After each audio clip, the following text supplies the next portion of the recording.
Tere uudiste stuudiost, mikrofoni juures Rohke Debelak.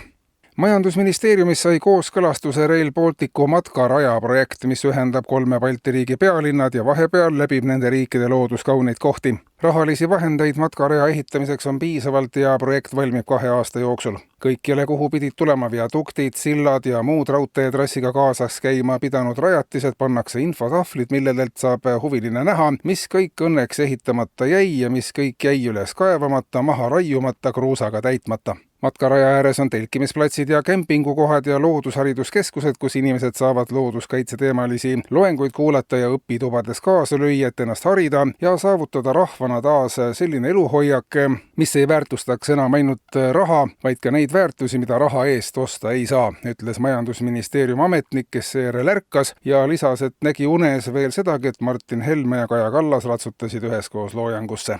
Tallinna linnavalitsus annab aga teada, et investeerib taas linna heakorda olulisi summasid ja seab sadama, erinevate terminalide, samuti bussijaama, lennujaama ja Balti jaama üles kodumaa tolmuimejad. Kevadel ja suvel liiga tolmused ja sügisel liiga porised on pealinna tänavad peamiselt just seetõttu, et järjest enam inimesi on otsustanud kodumaa tolmujalgadelt pühkida, see aga jääb linna tänavatele kohaliku omavalitsuse koristada. Riik, kes on kodumaa tolmu liiga kõrge kontsentratsiooni tekkimises otseselt süüdi, täiendavat raha aga ei anna, teatab linnavalitsus. Kodumaa tolmuimeja kasutamine on tasuta ja tolmujalgadelt raputamine suvalises kohas on alates juunikuust ka karistatav. Aastas kogub linn tänavatelt kokku enam kui 100 tonni kodumaa tolmu, mille inimesed oma jalgadelt pühkinud.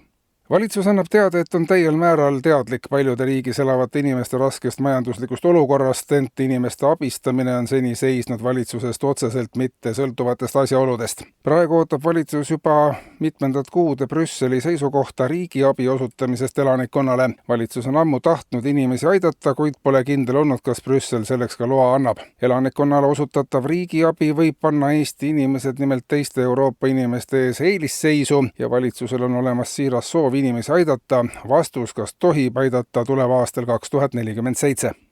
Eesti Pank aga märgib värskes majandusprognoosis, et majanduse kasvamist pidurdab järjest enam töökäte puudus. Tööjalgade puudus on samuti päev-päevalt kasvamas, erandiks on töö tagumike ülejääk, sest tagumikutundide tegemise vajadus kuivab aasta-aastalt kokku. Kui töökäsi ja jalgu ei leita piisavalt, on ainukeseks väljapääsuks lõpuks pea tööle panna, see aga on seotud suurte raskustega, sest pikki aastaid on otsustajate tasandil pead kasutatud ainult selleks, et sellest kätega kinni hoida, mis teeb raskeks nii töökäte kui ka tööpea samaaegse kasutamise. Lahendust ei paista kusagilt, tõdetakse prognoosis ja lisatakse, et käed vajuvad lihtsalt rippu.